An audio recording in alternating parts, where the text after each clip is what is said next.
Good evening, Blackhawk fans. Hope you're all doing well. Welcome to the Blackhawks Rinkcast, Season 7, Episode 4. My name is Andy Campbell, and we are here to talk about the Blackhawks, who are 4 games into their young season.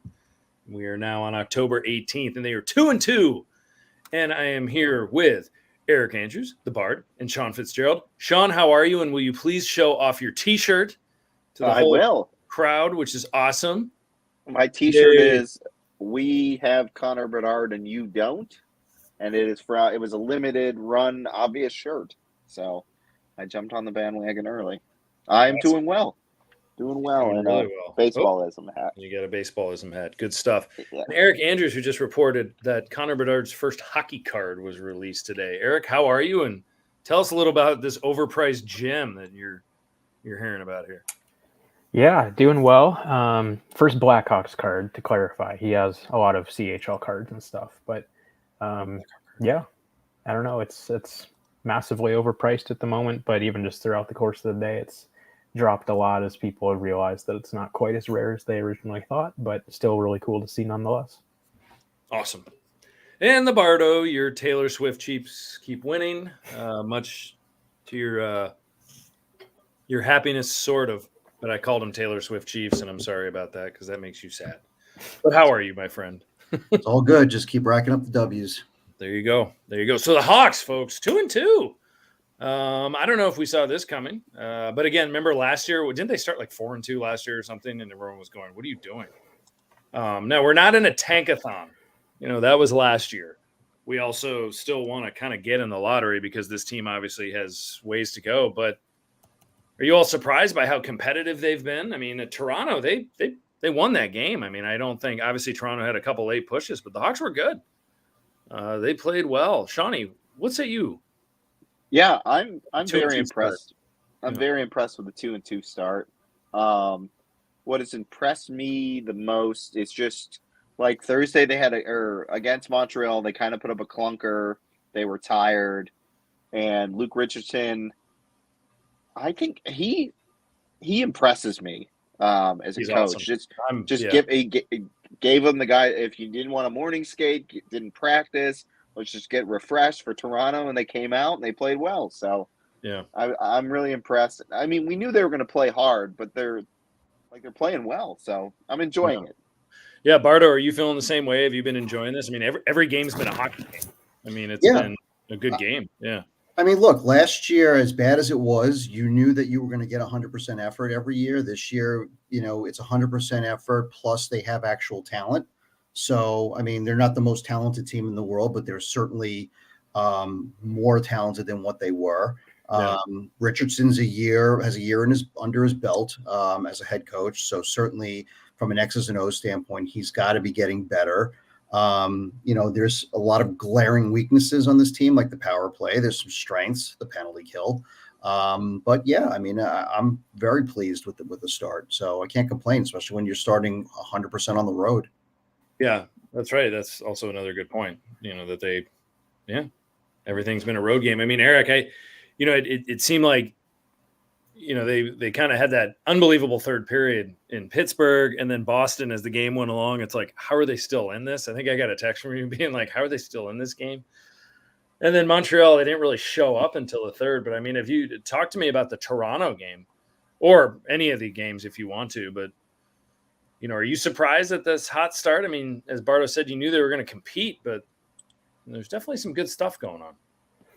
Yeah. I mean, I think it's encouraging, they're finding ways to stay in games. And, like some of you guys were saying, the compete level is very apparent. They're putting together 60 minutes for the most part, maybe outside of the Montreal game, of course. But yeah, I mean, it's, to me, what kind of stands out just in my watching the games is like, I look forward to watching them play. And I mean, how long has it been since we could say that?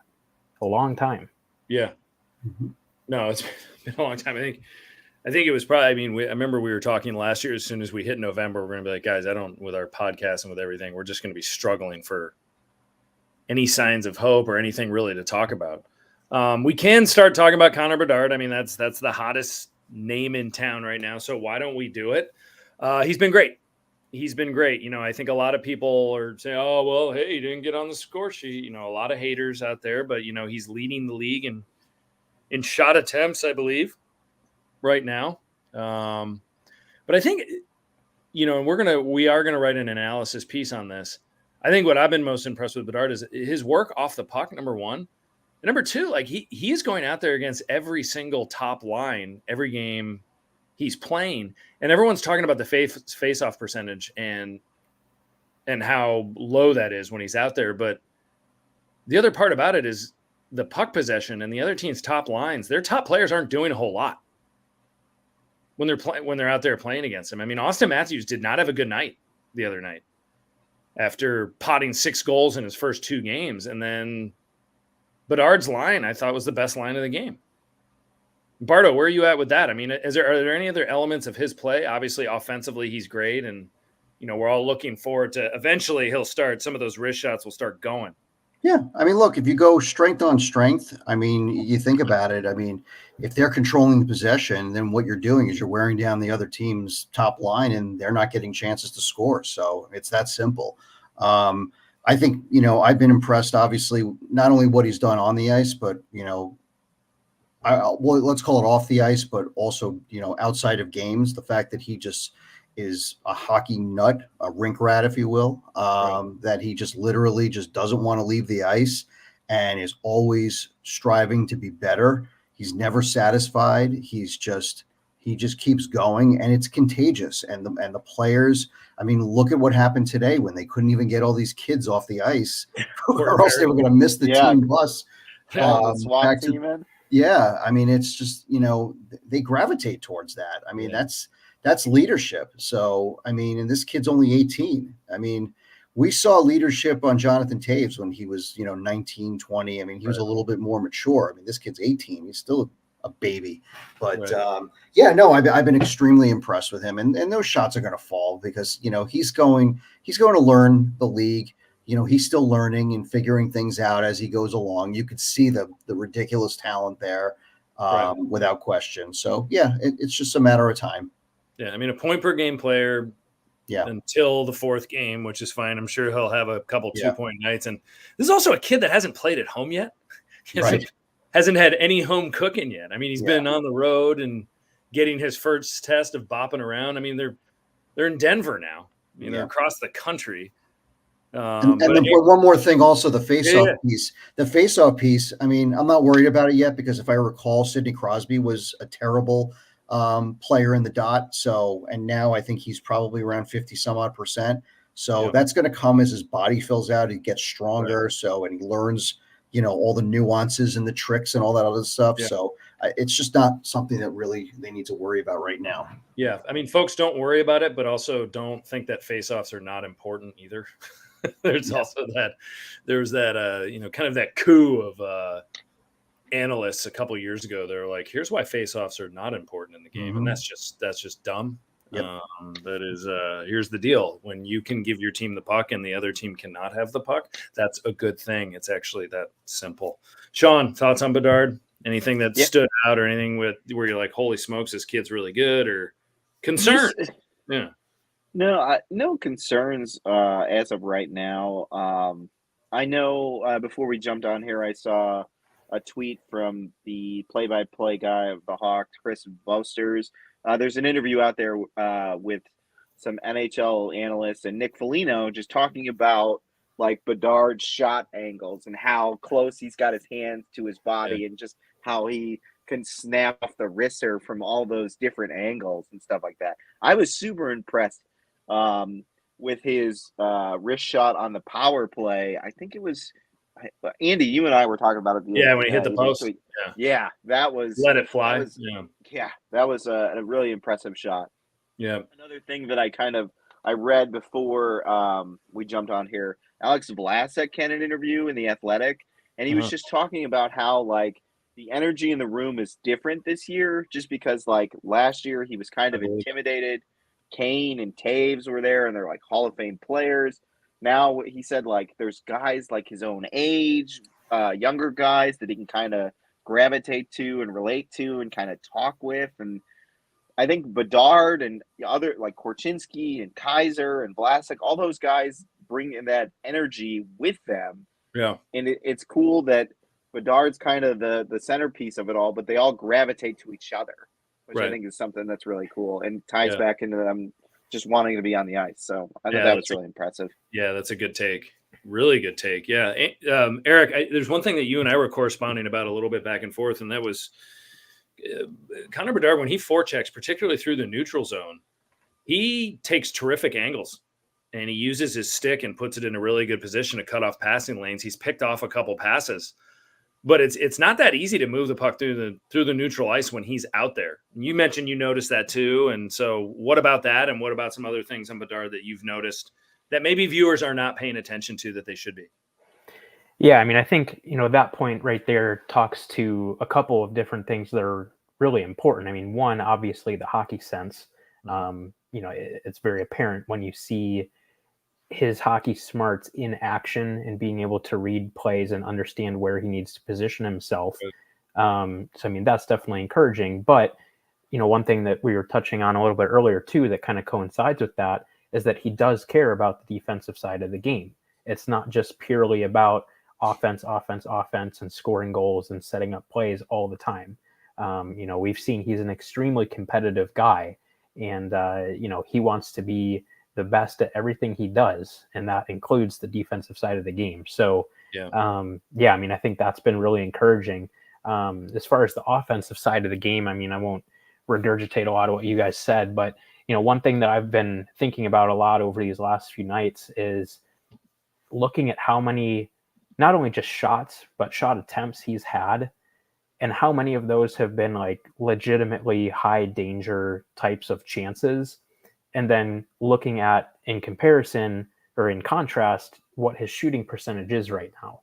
Right. If he keeps having all of these high danger chances, which based on what we've seen so far, there's no reason to think that will not continue.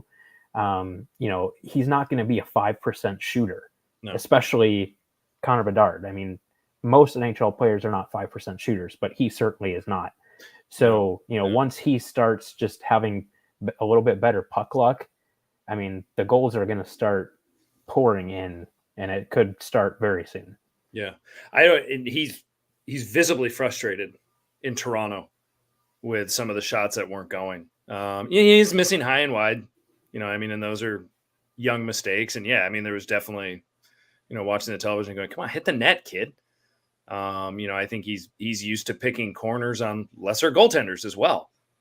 I mean, now he's facing real NHL goalies, and it's probably not that easy to pot those. But that wrist shot, and I don't know, Bard, you mentioned it, or Sean, I'm sorry, my memory's already eluding me, but that just those in tight shots, he let one go in Boston that, and I was at the game, that Linus Ullmark just got, kind of the handle or the paddle on it, and the collective gasp in the crowd when he let it go was, I mean, just because to be 18 years old and to have, can you say he has the best release in the game? I think you can, or he's at least in that conversation right now. I mean, it is just, it's unbelievable how he lets that thing go. I mean, I don't, as far as pure goal scorers in the history of the NHL, I mean, I don't know, even you can maybe even argue since Mike Bossy, as far as quick release, we haven't seen anything that good. That's the guy who I was thinking of. Yeah. To just let it rip from anywhere. And it was brilliant. Well, so Connor Bedard's been as advertised, folks. And sure, there will be some haters out there. And, his line mates, they've shifted a little bit. Taylor Hall, thankfully, did not have as bad of an injury as people thought. It was originally advertised as week to week. And he missed one game, which is great. Bedard was on a line with Taylor Radish, who had a great game in Toronto, not playing with Connor Bedard, but had an awesome game. Shawnee's boy, who he predicts to get 20, 25 Genos this year. 20. You need 24 more. He's got one. Yeah, there you go. And then Ryan Donato, who's been on his other flank, who's been quite good.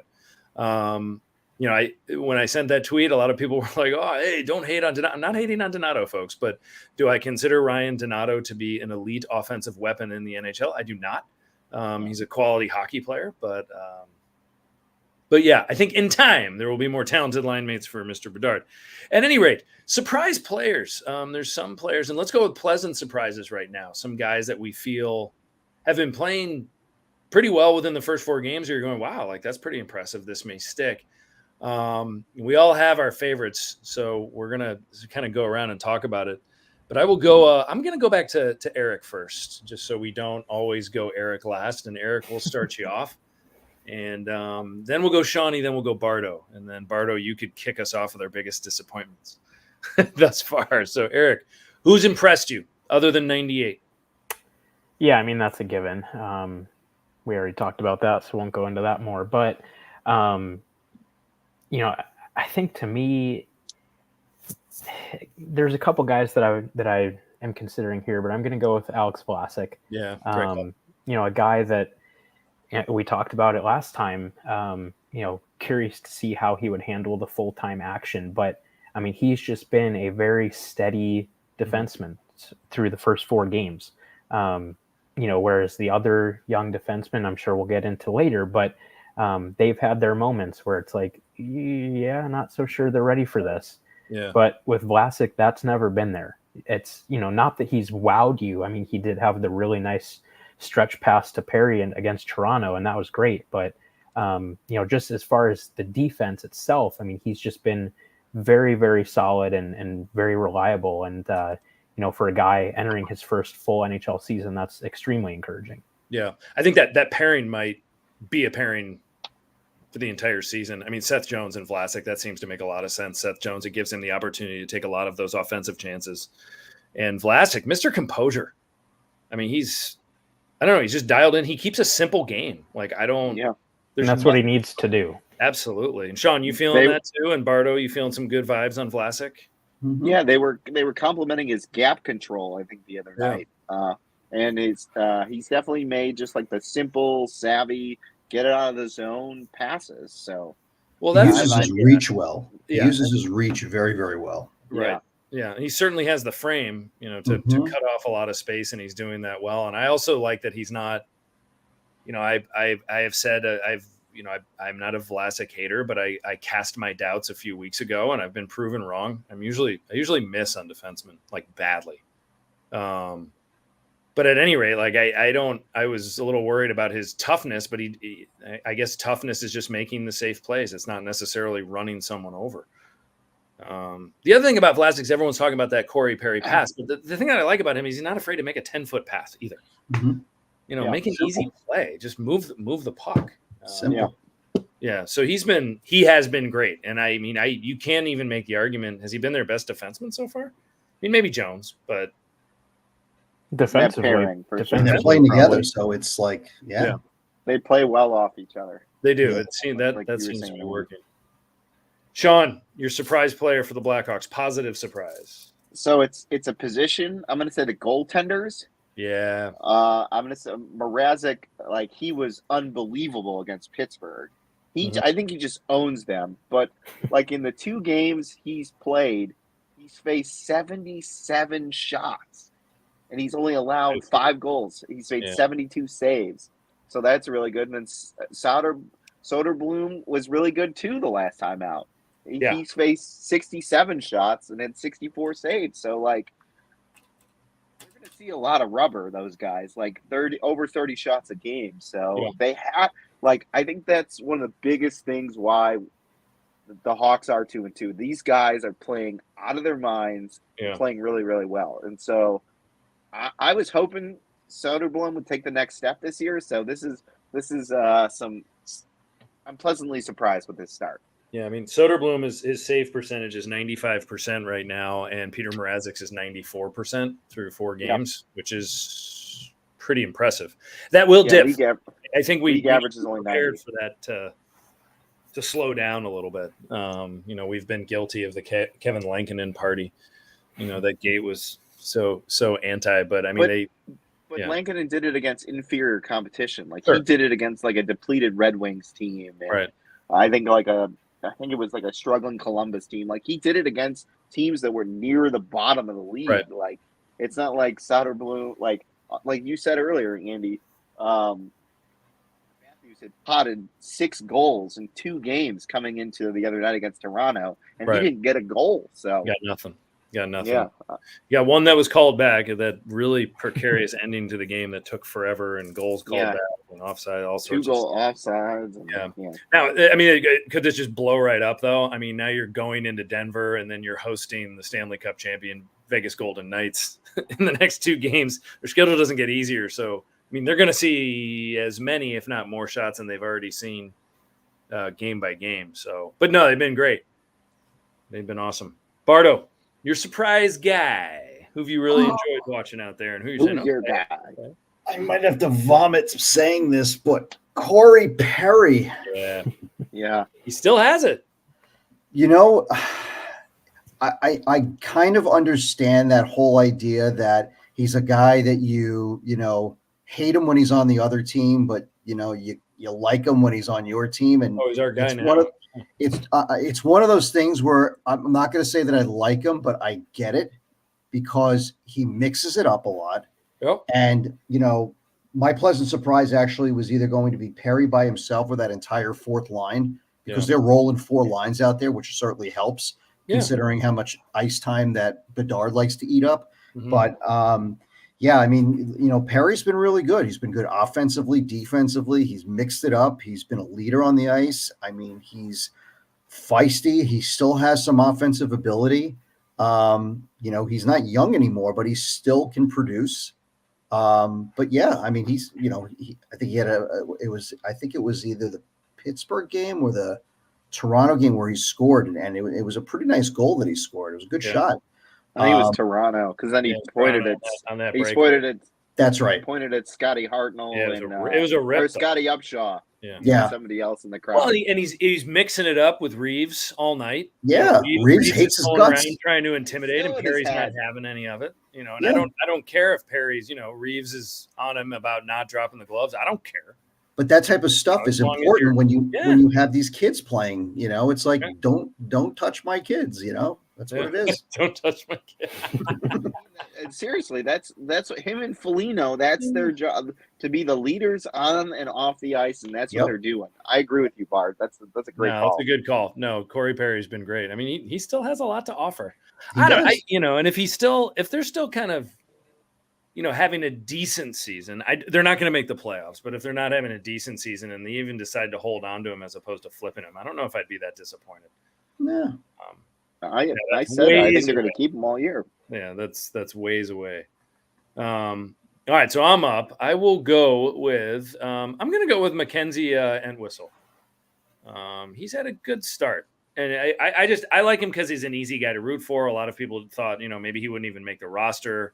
He was there were only a couple spots available. And some Hawks that got playing time over the last couple years.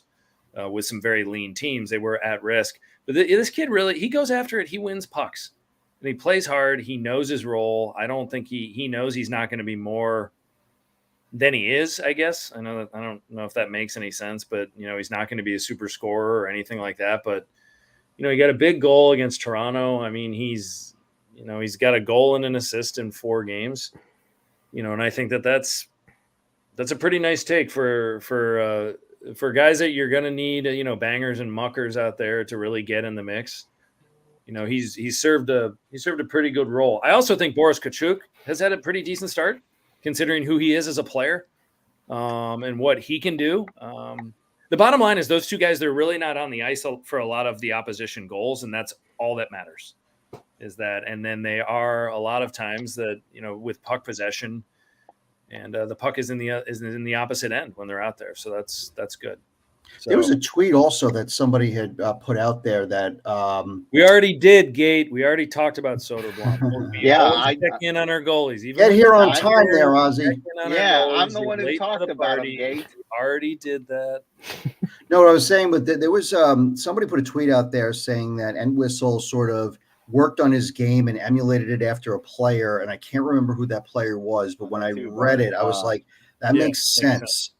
And it was like, he knows that he's not the most skilled guy in the world, but it's like the person that he wants to emulate, sort of like, yeah, he's got a role in this league and has for a while. Johnny, I don't know if you found I it, saw but that too. I'm looking for it. It was it Erk? ERK? Oh, Eck from Eck. Minnesota. It was Eck. Yeah. oh That's yeah, what it was Eck. the kid from Minnesota, Yeah. Joel Edmondson Eck or whatever it is. Eriksson Ek. Eriksson Eck, yeah, his brother. Nice So player.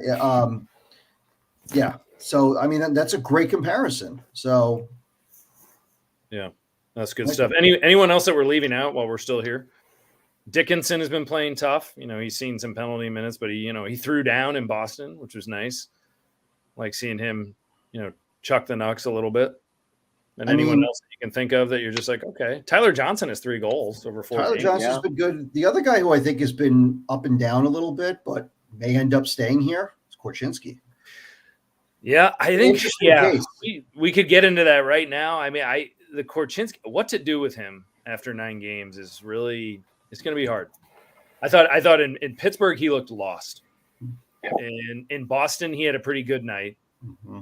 Montreal, meh. No one was good. They were all bad. They were exhausted. They were skating in quicksand. In Toronto, he had some good moments. He wasn't careless with the puck. He didn't make a whole lot of mistakes. But I mean, this is personal opinion. We can go around and talk about this too before we talk about surprise players. I just don't see any value in sending him back to Seattle at this point. I don't. Yeah, I agree. It might, considering where the Hawks are right now, it might just be a learn on the job deal. There will be injuries. Guys will go down. There still will be opportunities for guys like Nolan Allen and others to come up and jump into games. Connor Murphy, there's no way that he'll see a full season. He just doesn't do that. Which could hurt Korchinski more than anything because he's paired with him. Yeah. Yeah, but also, I was going to say, if Korchinski has a bad night, you sit him. You just say, hey, you had -4, -5. Maybe you need one of those mental health days to just kind of clear your head. Sit him for a night. I don't think you sit him early though. I think if it's several, like if he's just trash for like 3 or 4 games, then you sit him for a mental reset. But if you have one bad game and then you sit him, I think that's detrimental. That's fair. I think if you see him trending downward and you see him look mentally exhausted, then you give him that. I agree with that. Guys, it's happening again. Eric's marinating right now. He's not saying anything, and he's waiting very patiently for us to shut up because he has a value add. I can see it. It's happening. Eric Korchinski, talk to us. I mean, I think it's even just what we have said here over the last couple minutes is so drastically different from what we said a week ago. Yeah. A week ago, we were saying he's not ready. Yeah. He'll go back to Seattle. And, I would agree with what you said, Andy, and what you guys have been talking about is what's he going to get out of going back to Seattle? Nothing. No. So maybe he isn't ready for primetime action in the NHL every single night, but there's nothing they can do about it. So, to me, it's kind of like after seeing him play these first 4 games, to me, the lesser of the 2 evils is to stay with the team for the whole season. And, like you said, kind of just, learn on the job type of thing. And, I do think that, with the exception of the Pittsburgh game, it's at least been, he's at least been serviceable. He hasn't made any egregious mistakes, which is encouraging. Right. Especially considering he's an offensive type of, guy. That's where his mindset is first and foremost is getting the puck up in transition. So, he hasn't necessarily been forcing things, which is good. I feel like a lot of the time he just really hasn't been overly noticeable. And for this point in the season, that's fine. Well, here's something I'll throw out there. Are we having this discussion if, and then now segue into who's your biggest disappointments, Wyatt Kaiser isn't a disaster? If Wyatt Kaiser is good and let's just say he's like Vlasic, very steady and solid, are we sitting here saying, okay, Korchinski probably benefits from going back? I don't think so, because I still don't think he benefits from going back. I think he's a man among boys there. Yeah, that's an interesting thing. So I don't know. I mean, he's in a league right now where he is going to be forced to work on his defensive habits just based on the pace and who he's playing against. If he goes back down to Seattle, he's just going to have an offensive heyday and not work on those things at all. Right. I mean, I just don't. It might be that simple. He'll have the puck all the time. He'll be doing the things that he's good at, and he will not be under pressure to do anything. And he'll learn to be a pro, like how to, obviously, like playing major juniors have been living a somewhat pro-style lifestyle. But now, like, he's going to be on the ice with Connor Murphy and Seth Jones, who are NHL defensemen. We're going to show him, hey, Seth's going to be like, this is what I do to keep my body in shape for the season, or this is the move that I would make, or, he's going to learn all those things that he wouldn't learn at Seattle. Yep. Good stuff. All right. So moving on, we are going to now talk about the Blackhawks' biggest disappointments through 4 games, or concerns, or players that we're not entirely sold on yet. Folks, we're going to clarify this again before you – oh, hello, dog. Before you all jump down our throats and say, how blasphemy that you say this about this player. How could you – nobody is giving up on anybody. Nobody is saying this player is trash. It's just, hey, we expect a little bit more, or, hopefully this player will resurrect it. We're hoping that there's more there. But the first 4 games, they just haven't looked great. Bard, we're going to go to you first. Who's been your biggest disappointment through 4 games? I guess since I mentioned Kaiser, I mean, Yep. He's the easy whipping boy. I have a couple of other names, but I won't take them. But Kaiser is just an easy target. He has been awful. He just looks like he's being force fed in this, and he's just not ready. Yes, he could skate well, but he just seems so unsure of himself defensively. Yeah. I think he would benefit from a nice lengthy stay in Rock Vegas. Get either Phillips or Nolan Allen up here, or Del Maestro. Get those guys up here. One of them. But he's a liability out there. He is not good. Now, Wyatt Kaiser, let's just break this down real quick. He obviously has no points. That's not his job. He's +1. He's been playing with Zaitsev, or he's been playing with Tenorti. So he hasn't been playing with studs. Exactly. So I'm saying these things just as devil's advocate. I do agree with you, Bardo. I think Wyatt Kaiser had a good third period against Toronto. Darren Pang mentioned, oh my gosh, what a play on Austin Matthews. And then everyone is back on the Wyatt Kaiser train. My biggest issue with Wyatt Kaiser right now is he's overhandling the puck at a pace that is uncomfortable for him.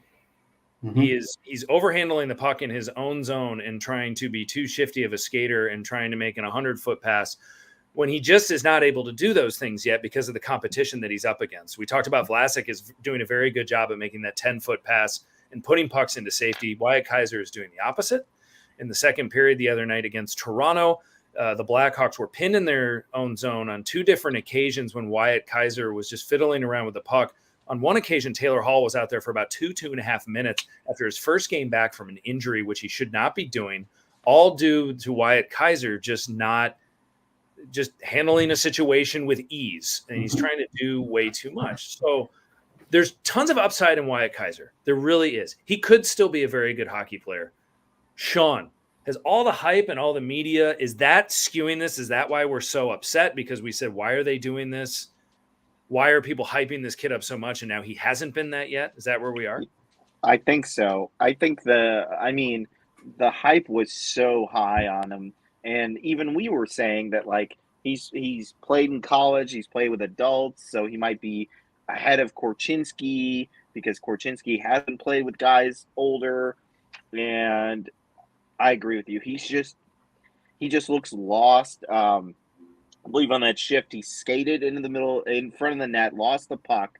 Then they tried to clear it. He lost his stick, and then he tried to clear it and then shot it into somebody. They kept it in for another however long until they finally cleared the zone. Yeah. So, I thought he was okay in Montreal. Boston, he was deplorable. Watching that live was frustrating. He was lost in Pittsburgh. He might have been more lost than Korchinski was in Pittsburgh. And Korchinski was wide-eyed like a deer out there, a deer in headlights. Well, Eric, you mentioned bad puck luck for Connor Bedard. I actually think Wyatt Kaiser's gotten all the puck luck in the world. Somehow, none of these mistakes have translated into goals against. Are you feeling that that, puck luck or is that good goaltending? or good karma? I don't know. I mean, I think for me, it just looks like he's been drinking out of a fire hose. Yeah. I mean, he too much too soon. Clearly isn't ready to handle this level of play, and that's okay. People need to understand that's okay. It's fine. It's okay. He still has a good prospect. He's a good prospect. He's got good upside, but you can tell just by watching him play, even just these 4 games, that he's still playing at a college level, and that's not going to cut it in the NHL, of course. So, where all this hype came from, who knows? And if there was never any of this hype entering the season, maybe we don't really notice him that much. I mean, we probably still would say, he doesn't look good. Right. But I think that it's kind of magnified because there was all of this hype and all these expectations on him. But, I mean, it's been painfully obvious that he needs a lot of time in Rockford. And, we said this last week too. Vlasic, appeared to have benefited from a full year in Rockford. Yeah. And now after these 4 games, we see that that's definitely the case. So why can they not just do that with Kaiser too? I think that would be the best thing for him. Yeah. I mean, I do think they probably, out of the young defensemen, they had to grab one of them and give one of them a shot, whether it was Kaiser or Nolan Allen or Del Mastro, and Kaiser having played those games last year. I get why he's there. I certainly do, but I just hope I just hope they don't screw up the process here, with a kid. I just hope he doesn't lose his. I actually don't think he's lost his confidence. I think he's a little overconfident. And so maybe I don't know if that's a good or a bad thing, or maybe they're just saying, "Hey kid, go figure it out." But it's I don't know. It's fascinating, the love affair with the Chicago media with Wyatt Kaiser and what is really happening out there are 2 very different things. Again, good prospect, but I mean, if you remember years ago when they threw a very young Nick Leddy out there, and it's like, oh my God, what's he doing out there? This kind of feels like that a little bit. Now Nick Leddy was a lot younger, but it's also a 4-game sample size, so you never know that. Look, he's had 4 days or 3 days in between the last game. He comes into Denver on Thursday and plays a solid game. That's progress, and let's see if he can build on it. So, we're kicking him down the street right now, but we just don't know, how long it'll take for him to adjust or to click or whatever it is. Yeah. And I do think there is something to be said about the fact that his defense partner, has been Tenorti and Zaitsev. I think that's those guys might not be NHL players anywhere else. Right. They're Chicago, 7 guys. So one other thing that I just thought of too, that's kind of interesting to me at least is, of course, Kaiser played 9 games with the Blackhawks last season at the end of the year. Mm-hmm. And at least to me, maybe I'm not remembering correctly, but I feel like no one really thought much of his play in those games. He wasn't overly great. He wasn't bad. He was just kind of there, playing limited minutes, but he was okay. So it's kind of interesting, to go from that. You would think that he would have, developed a little bit and at least play at a similar level. But to see that he's kind of almost regressed, and maybe that is just because of, playing with Tenorti and Zaitsev. Could be. But yeah, I don't know. Yeah, I don't know. I mean, they're Well, anyway, folks, again, we are rooting for this kid. We're just confused at the hype machine around him and what's happening on the ice. Good prospect. We hope he does really, really well. Sean, who's your biggest disappointment? Lucas Reichel. Yeah. The invisible man. Yeah. The 20 so odd games at the end of last year, he looked way better than he did right now. He's not driving he's actually hurting them on offense. Like you almost forget you forget that he's out there during games. Yeah. Like, oh yeah, Reichel. Like he's an afterthought. People Eric had a debate with somebody on Twitter, I believe, when they were like, well, do the Hawks put Reichel and Bedard on the same line? And Eric was like, no, he would be hurting Bedard. Like that's how poor he's been playing. It's really odd. No. Yeah, he has no business being on the first power play unit. Like, I don't understand what his issue is, because he's playing with Anthony Cu and my guy, whose name is Taylor Radish. So like, and I don't know. Maybe it's because he hasn't played center at the NHL level consistently, and he's overthinking that, and that's why he's not just playing hockey and driving play. That's the only reasonable explanation I can give, because he's been invisible out there. Right. Like, we actually comment on when he touches the puck, because he's not involved in the play very often. Yeah, he had a couple scoring chances against Toronto, which were probably his best of the 4 games, and they were later in the game. And you're just kind of hoping one of those will fall to get him going. But I'm surprised that. I guess I was more hopeful, and we've said this too. Not ready to give up on the guy yet, but this has been disappointing. Like, he just hasn't really arrived. He hasn't done much. I don't know what. I keep waiting for him to get on the score sheet, but he's again. I'll play voice of reason. It's 4 games in. Yeah, no, we got you. I also for sure. And I also don't think he hasn't played much center. Did he play a lot of center in Rockford? I don't know. I thought he played a mix and played more wing and occasionally center. They kept bouncing him around. This is the experiment. We, like Eric, right. You said a week ago, what were we saying? And a week ago, as the season's beginning, we're saying we're going to find out if Lucas Reichel is a center or not. Yeah. And I mean, look, that's just where we could are. be keeping the seat warm for, Nazer or, Oliver Morse, for all we know. But, yeah. Yeah. Eric, we've touched base on probably the 2 big ones. And there probably haven't been that many more disappointments, because this team, people could argue this team is overachieved at this point. But who's on your radar screen? Or you're kind of like, hoping for a little more there. Yeah. One thing to add about Reichel real quick. I would definitely, that was going to be my guy if Shawnee didn't say Reichel. Yeah, I mean, he's just been completely invisible, like all 4 games. He's had like 2 notable rushes, and that's it. But the thing I wanted to touch on is, at the end of last season, looking forward to this current season, we were, us and everybody else in Blackhawks land were optimistic of like, he's going to be, kind of like the guy, or, at least one of the guys, to be driving the ship this year. And, seeing that growth and development, and seeing him drive the play offensively and stuff. And, as we said, that hasn't happened. But just imagine if Bedard was not here and he was the kind of the go-to guy. Yeah, like, how much of a train wreck would it be if he was, all the pressure was on him and he was doing this? Well, last year when he came up, people were like, dude, this kid's going to screw up the tank job. He was playing really good. He looked good. Yeah. He, 15 points over 23 games. But I remember there were a couple games that they won, and he had like 3 points or something. And people are like, get him out of here. Like, we need to finish in the cellar here, bring him up next year. But yeah, you'll see 0 pressure on him last year too, when he came up. Yeah.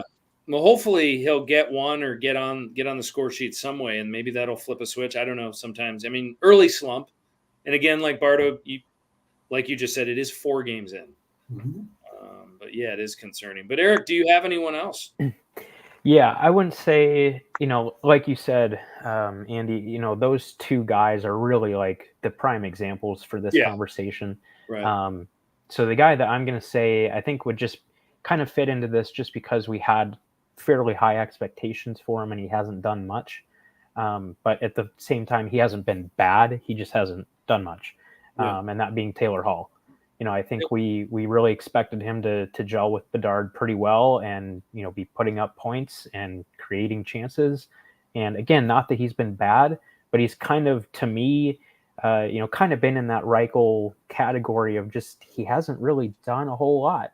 Yeah. So, Yeah, I wouldn't say, I'm necessarily concerned by that. I mean, he's joining a new team. He's getting used to new systems, new teammates, all that. Right.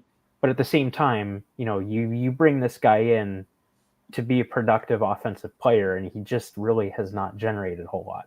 No, I agree with that. I think it's also one of those that, the last 3 years of Taylor Hall's career, he's been playing a third line role, and you bring him in to be a first line player. Maybe there's part of reacclimating to that. He's in a pressureless situation okay, that's not entirely true. No one's in a I was going to say Boston's a pressure. No one's in a pressureless situation in Boston, but I mean, he wasn't the carry the load guy, and now it's like, it was basically when they traded for Taylor Hall, it's like, okay, this is the guy that's going to help Bedard the most, and it just hasn't. And I guess also to potentially be fair, I mean, we've said, it's been 4 games, but also I guess let's keep in mind that he and his wife just had a baby. So, I mean, There's also that. A big milestone. Yes. Yeah. No, it's not an excuse. No. No, you get injured in the second game of the season, and you got a baby on the way. I'm sure that that I can understand how that preoccupy you in your place of employment. That makes sense to me. What doesn't make sense to me is at one point Taylor Hall won a Hart Trophy. How did that happen exactly? With the New Jersey Devils, I believe. Right? Yeah, that's just so crazy to think about that he's a one-time MVP. Taylor Hall. So I guess I will go with, and again, this is very, very nitpicky, just considering where we are in the season. And I'm just playing the game here. We all have to have someone. I'm going to go with Connor Murphy. I don't think he's been great. I also think that he has been in some way, shape, or form probably assigned to babysit Kevin Korchinski to help him out a little bit. So this is very unfair that I'm not picking on Connor Murphy. He hasn't been noticeably bad. I haven't watched Connor Murphy and be like, oh my gosh, what is he doing out there? But through 4 games, if you're a defenseman and an even strength, you are -5. It's a little bit of it's a stat that you don't really want there. So we just don't want Connor to be on the ice for that many goals against. Again, he doesn't get any power play minutes or anything like that. That's not his game, but I don't know what exactly. I'm not expecting much from Connor Murphy. He's just kind of a guy. I thought you were going to say Kurashev because he was hurt. Yeah, that is sad. No, I do miss. I miss my Shiva. I know because his best thing is availability. He was always on the ice. Yeah. But I think if we're mainly speaking about 2 Blackhawks that we're disappointed in, we're throwing Hall and Murphy in there just to finish the job here. So at any rate, but the Hawks have been playing well. It's been fun to have 4 hockey games that clearly mean something to the team.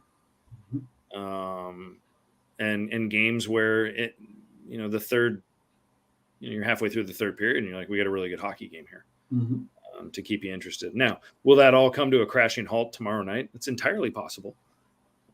Going into Denver, and they're 3-0, I believe, already. And, I think Colorado could just come in and just blast them out in the first period. That has happened before. I do think the Hawks will give Vegas a little action just because it's the home opener. And I do think that on Saturday they'll have a good showing. But hey, the Hawks are going into this game with an opportunity to come home after a 5-game road trip and go 3-2 to start the season. And never would have thought that. Pittsburgh, Boston, Montreal, Toronto, and Colorado. I mean, I actually thought this could be 0-4 to this point. I think a lot of people did. So that's fun. And beating Toronto on Hockey Night in Canada is cool. It is. And Twizzle got his first goal, and he's from the Toronto area. Yeah. And I think that was his first game he played in this season, which was kind of it goes under it.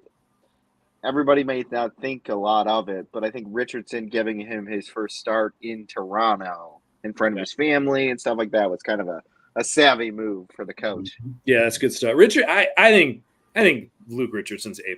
I really hope that they hold on to him through this ride and that it works.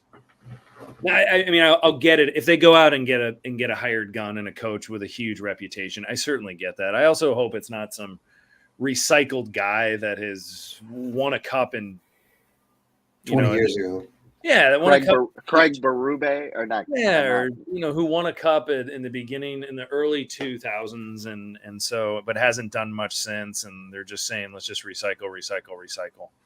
And I think you want to just see him advance as a coach. You want to see the players progress and develop on the ice, and you want to see him, especially in key situations, push the right buttons. And like, what is his X's and O's? Like, what does that kind of look like?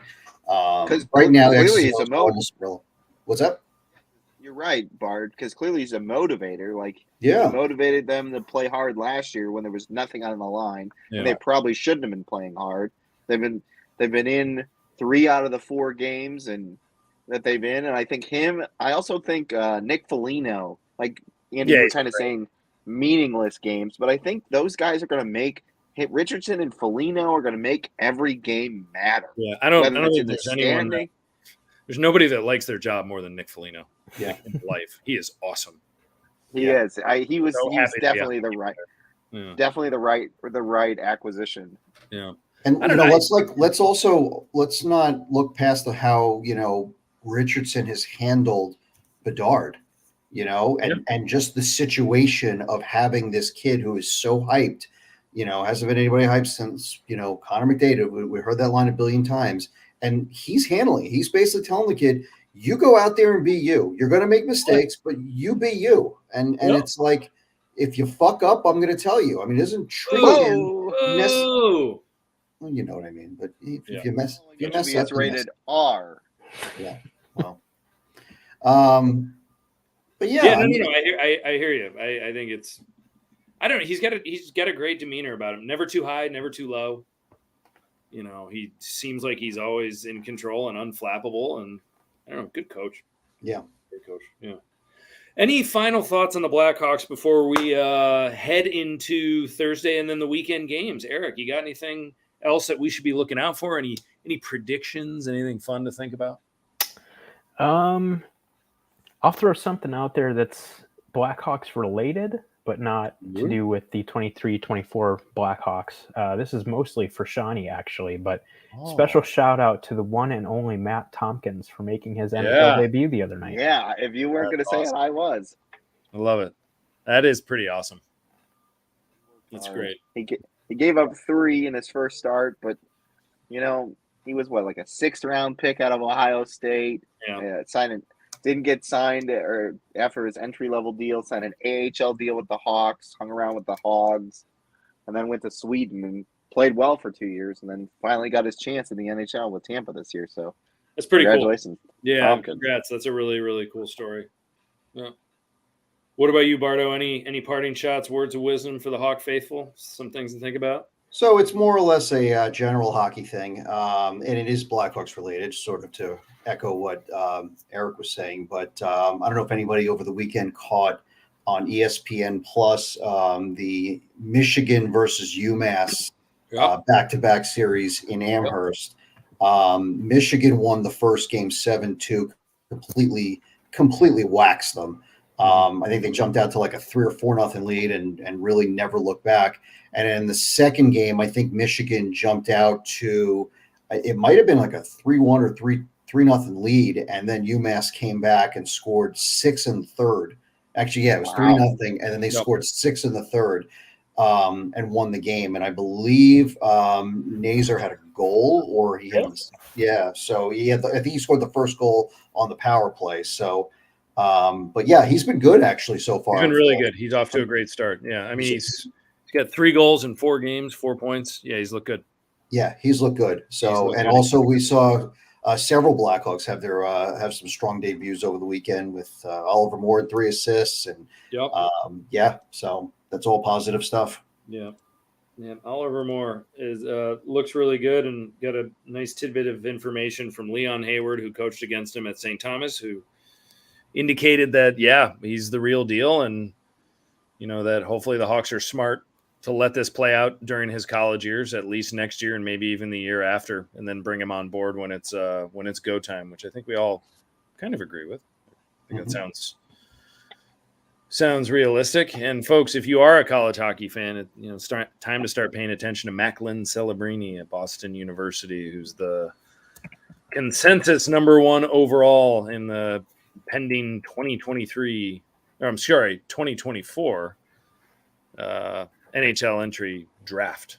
Speaking of the draft, Andy, I don't know if you guys caught this, and this will be my little tidbit. Jeff Greenberg, formerly the Blackhawks, now the general manager of the Detroit Tigers, was kind of baffled why everyone is in the same room with all their delegates and stuff like that at the NHL draft, and kind of was one of the first to put it out there that maybe the NHL should change their format, similar to like the NFL draft, where only the players are there and everyone is in their own draft rooms remotely. So they're saying that the NHL is considering it, and it might change as of 24 or 25, that all the GMs and everyone won't be in the same room for the NHL draft. Yeah, that's the second time this fall that the NHL draft has come up. The other one was someone sent out a notification that maybe the lottery system shouldn't be, and it should actually just be the last place team gets the pick. And they should do it like a lot of other sports do. Similarly, the NFL. Now, did the Connor Bedard going to Chicago kind of stir the pot there? Absolutely. Is it our problem? No. So there. But yeah, so that is interesting if there are going to be changes on the horizon to the NHL draft. That would be a shame, honestly. It'd be too bad. I've been to I think a handful of drafts over the years, and it's just fun to see that, that everybody is there. And, I understand, the privacy aspect of it. And, you can't. Greenberg said that they traded DeBrincat before the draft because they didn't want anybody else to be involved. Right. Because if you take a phone call, everybody knows what you're doing. Right. Yeah. I mean, even when I was in Nashville this summer, I was sending you guys messages on the Twitter chat saying, "Oh, Kyle just picked up the phone," and I'm sitting upstairs. So, the team sitting, 5 feet away from him, right. Can hear the whole conversation and all that. So I get it. But, I think that is something that is an intriguing aspect of the draft as it is. So, I think most people that are not in the front office of a team like how it is, but I can definitely see, if you are in the front office in hockey ops, why that would not be, an ideal situation. Yeah, and Eric, to your point, I think it's also the NHL is special on that front in terms of like, you watch all the insiders on Twitter, and it's like, so-and-so, Don Maloney is going over there to talk to so-and-so, like they're stirring up the pot. You don't see that in the NFL, the NBA, or Major League Baseball. So I think there would be something missing there, because I think fans really love that. I mean, also too, let's remember, you go back to the 2020 COVID draft, and it was done this way. And I mean that, granted, all the players were just at home, so it wasn't quite what they're proposing here. But I mean, that was just so boring. Yeah, it's like, okay, we have a canned statement from the GM that's standing at a podium in the team's locker room or whatever. Like, that's just not interesting. Mm-hmm. True. Yeah. No, I get it. And I like the allure too, because I was at 2017 at the United Center, and I saw Stan Bowe go over to, I can't remember who the Dallas Stars GM at the time was, but that's how he got the charade where they took Ottinger, I believe, and the Hawks moved back to take Yoki Haru. So Jim Nill. Brutal. Yeah, it was brutal. Yoki Haru. Oh well. Hey, he still plays in the NHL. Yeah, some grim draft years you're referring to here. Well, I mean, I think trading Yoki Haru for Nylander was even worse, but I digress. Yeah, that was bad. That was really, really bad. But hey, we're in a new era. Yeah. Well, I don't know. We'll see it. And, another tough piece of Hawks news, former Hawk news, Kirby Dach out for the season with tearing his ACL and his MCL is what it sounds like. And that's very, very sad. Because I think we're all, Kirby Dach's tenure in Chicago did not go as planned. And a lot of us believe that was not entirely or not at all his fault, considering how the Hawks initiated him to the league and to his NHL career. And everyone was really hoping that, he could have a breakthrough year in Montreal this year and be the player that a lot of people eventually thought that he's going to be. And unfortunately, The season ended against the Blackhawks, which is too bad. And you know what? For those of you that are on Twitter saying there are some people tweeting out there saying, "Oh well, now that trade and getting seeing Nazar and how well he's doing in Michigan, now that trade looks even better." Knock it off. All right, knock it off. It's we're happy about having Nazar around, but all the best to Kirby Doc. All the best to Kirby Doc. Good kid, good dude. So sorry, my dog is hanging out with me right now. It's a dog cats tonight. Yeah, cats and dogs living together. Mass hysteria. Mass hysteria. Mass hysteria. Alrighty. Well, let's hope that the next time we convene, Connor Bedard has that breakout game, like the big game where it's like, whoa, you had 3 or 4 points tonight. And I don't think that's that far away. And anyway, so a lot of good stuff going on in Hawkville. Well, that'll do it, folks. That was an hour. All right. Enjoy your night. Thank you. On behalf of the Rinkcast team, I'm Andy Campbell. And yes, to Shawnee's point, we have Connor Bedard and you don't. And have a good night, everybody, and go Hacks. See ya.